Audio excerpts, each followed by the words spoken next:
I just because we did Harmon Quest yesterday last night, and I'm not gonna. That's not gonna be the final title of what we did. This D&D thing where Spencer DMs and we play, and we're gonna animate it. The working title for Cinefamily is Harmon Quest, and I suddenly realized, Jesus Christ, you're like Batman. We gotta get my name. Because I said I think we can beat that title, and somebody was like, "Why? That's great," and I was like, "No, I think this thing could actually be good." Yeah.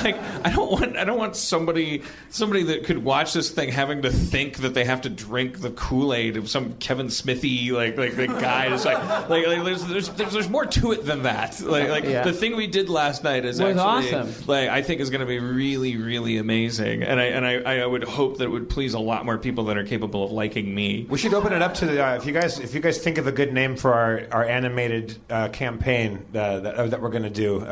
We're open to suggestions. Were any of you guys there last night? It was awesome. All right.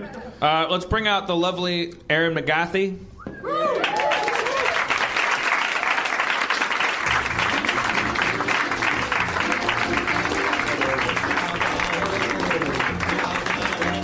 Hi. Hello. I was born. The new astrological sign is my new sign. What is it? Officius. Officius? That's Pisces. Am I pronouncing it wrong? What is it? Ophiuchus? I know, right? Adam Goldberg to the rescue. Is it Ophiuchus? Yep. Okay, Ophiuchus, which is November 29th to December 17th, and I was born on December 5th. So there's Ophiuchus. 13 signs now? Yes. What's the symbol of Ophiuchus? There isn't one because there isn't a symbol. No, Does it just say, because like, astrology TVA is a made-up game. The symbol is a strawberry riding a bull. But isn't there supposed to be an attendant constellation that a part of the sky? Yeah, they don't just make those up out of thin air. They kind of actually do. They literally look to the skies and are like, hey, that looks like a bull. Does it look like a bull? I think that means that myself and other people born during that time, where it's a wild card thing. I can just say, maybe people born during that time are insecure but charming. Maybe you guys aren't tied to a destiny and you can do whatever you want. Because the rest of us are on the tracks that are dictated by our horoscopes, but you guys do whatever you want. Yeah. I was that terrible guy in high school that would read the zodiac things to people. I would go, here, what's your sign? And I would read a different one. And then get them to go like, oh my God, that's from that one. And they get all flipped out. And then I read a different one. It's not you. I think you telling them that is the bad part. Because otherwise it would just be for you.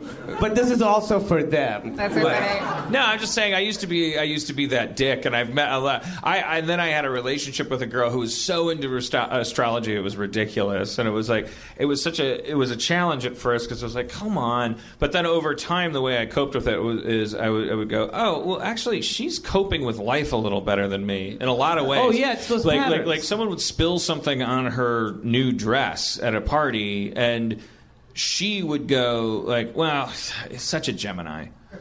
And not get upset, even though she was not like the most noble of people. She sounds dumb.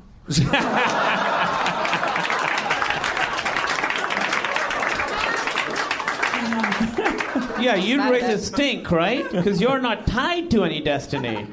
You guys can do whatever you want. Yeah. I was a shitty person in high school who would interpret dreams. You just tell people. Well, I read a dream dictionary and then claimed that I was able to interpret dreams and would stand in a certain doorway and people would come and tell me their dreams. Stand in a certain doorway? Yeah, there's a certain doorway that where the doors never opened, and I would the certain doorway where the door is never open. Yes. What are you saying? What? It sounds like Narnia shit. Yeah. At my high school, there was some door. I don't know if it was like a janitor's closet or something, but no one That's ever. That's way less romantic than the way you described it. What I'm saying is that there's this enclave. Is that a word? Enclave is a word. Enclave.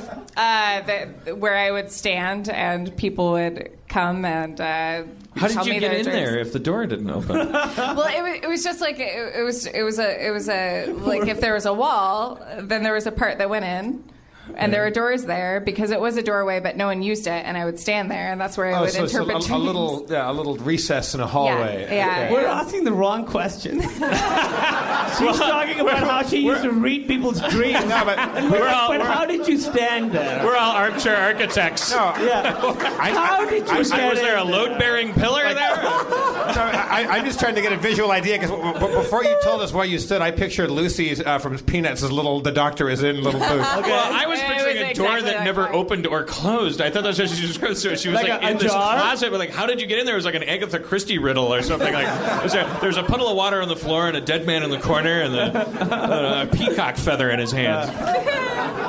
So it was a place where no one stood, so I stood there. Did you? Oh, that's very profound. Did you? Did you feel qualified to do this? Did you feel like you had some sort of acumen? There's some fucking tension happening right now. Between the two dream warriors. No, Got it. Oh yeah, so you thought you were cool? So who told you had the right to do this shit? Were you born with it? Or? No, I mean, did you read a book, or did you think that you had the stuff? Yes, I read a book, and it wasn't diabolical. I really thought I knew everything. Also, I've always been a very sensitive person.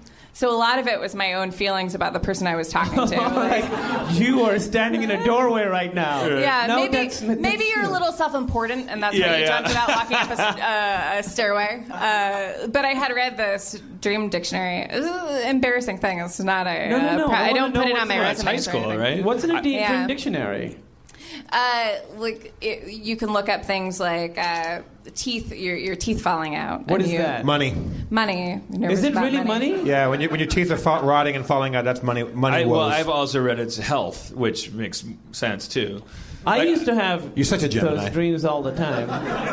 Yeah. But I think it's more. I think it's so much more personal than that. I don't doubt that there's. I think the reason why we think that there's these universal symbols is kind of Jungian. Oh, a horse means this, and teeth falling out means that. Is because things like teeth falling out probably does mean a lot of very similar things to most people. But I think the bottom line is you go to bed and your brain fires off this random thing. There's just lightning bolts race through your synaptic pathways, and unlike when your conscious mind is in control, it's just sort of random. It's like this pachinko machine. So there's things that are on your mind, and then there's just random chaos, and you have these weird hallucinations that time is passing, that you have an identity, that you're encountering other people, that there are places you're going.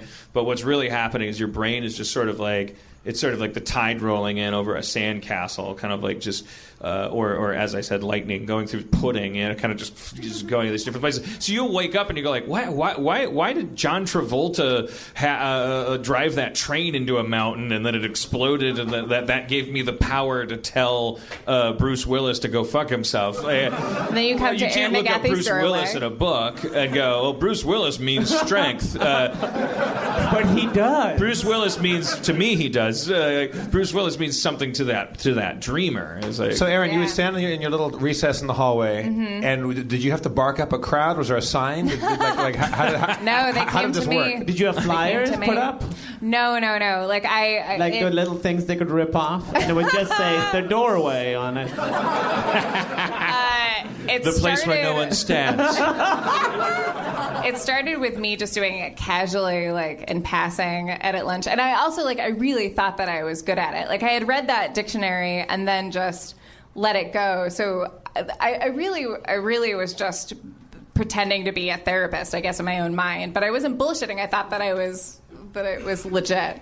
But eventually there was such a high demand that I had to find a doorway. You probably were good at it relative to your other high school classmates because you're an intuitive person. Right. In the same way that I insisted that I become a student peer counselor at my high school. I was like, if anyone has any problems... No one came to me, but I was an official. I was an official peer counselor at my high school, but no one ever came to me because there were adult counselors. So you had two jobs. You were the peer counselor, and you also were the dream interpreter. I guess so. That's pretty good. That's still like there was a portion where I got really into hypnotizing people. I fancied myself. What? I read a bunch of books about hypnosis, and all hypnotists will tell you that there's no such thing as a hypnotic state. It's just a state of like enhanced relaxation and openness to suggestibility and stuff. And I used to go to parties with Matt Gorley, and part of being hypnotizing people is you have someone else go up and go, "Hey, see that guy over there? The guy with the tall guy over there?" Oh yeah, the liar. Yeah, exactly. No, the liar number one. I'm the big liar. And then they go, "Yeah, he's a hypnotist. He can hypnotize you." And you find people that are open to that idea. And I would walk up to people, and I would go like, "Oh, hypnotize me." And I go, "Okay, it's easy to forget things." It's like even things that you know, like just for instance, like I could ask you a question that you know the answer to, but you might not be able to tell me the answer. You start waving your hands around a little bit, and they start getting ready to be hypnotized, and you go like, what's your name? Aaron. See, I'm bad at it now. No, but I actually got to the point where I could do that, and people would go like, and they would pretend to not know their name. It was really like, and then I would knock people out and make them think that like. So they've just hypnotized themselves. Yeah, themselves. Kreskin said he'd pay like $300,000 or something like that if anybody could prove to him there was such a thing as a hypnotic state. You know. I remember going to Pasadena to the Ice House Comedy Club because my Armenian plumber neighbor had won one of those comedy contests where they paper the house. And they brought him a limo and stuff. He's like, I got 8 tickets to the Pasadena Ice House Comedy Club, motherfucker. We gotta go. And I was like, all right, I'll go. And we piled into the limo. We were literally the only 8 people in the Pasadena Ice House, and it wasn't a comedian; it was a hypnotist. And I had seen these guys like identical acts that came to my high school and stuff. So I had gleaned this. What was happening. So I faked being hypnotizable. Like, they do a thing where they go like, hold your hands above your head, and now you can't put them down. And I purposely didn't put him down because I knew he needed somebody up there. I went up there and sat in a chair and did 45 minutes with this guy where he would go like, you're a Chinese rapper, and I'd go chonga chonga ching cha cha cha cha. Like I was just doing bad improv. What's bad about cha cha cha cha ching cha? Ask Rosie O'Donnell. I did. Yeah, I mean, it was in that case racist, and then other shit was like, okay, you're naked now, you're naked, and I would act like I thought I was naked. I was up there for full 45, doing this guy's act.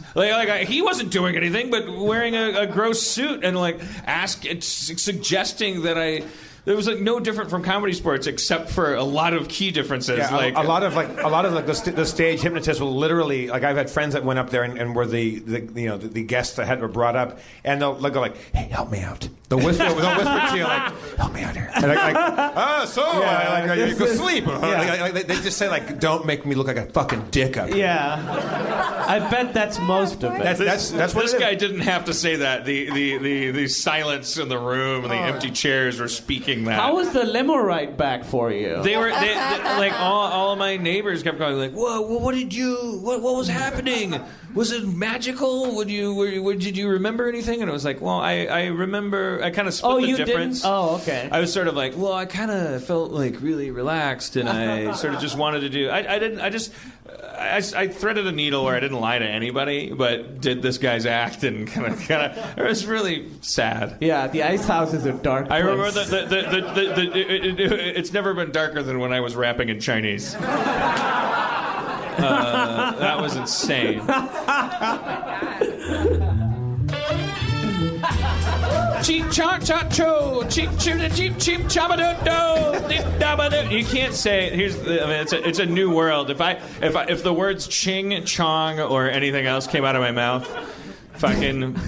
TMZ headline. What do you mean if it came out of your mouth? You just did that. I mean, I'm hoping that the absurdity of the context, like how surgical would they have to be to pull that out? Not very. There's a solid 5 seconds. There were people at I did the TCAs, and I said at one point, I said in my babbling, I said, yeah, because somebody asked me, like, basically his question was like, don't you think you could be more successful if you shut up or something? You know, some kind of Pharisee question. And I was like, I don't know. I guess I'm doing okay by my own standards, and I say stuff, and I get to be on honest ground, and you know, that helps me sleep at night. And sometimes people can pull stuff out of context, and that helps them sell Bacardi ads, and that's fine too. I accept that. And then there was like the live tweeting was like, Dan Harmon blames the media for his out of context quotations, and it was like so meta. Like what are you doing? What are you doing? Stop it! Doesn't matter. I don't care.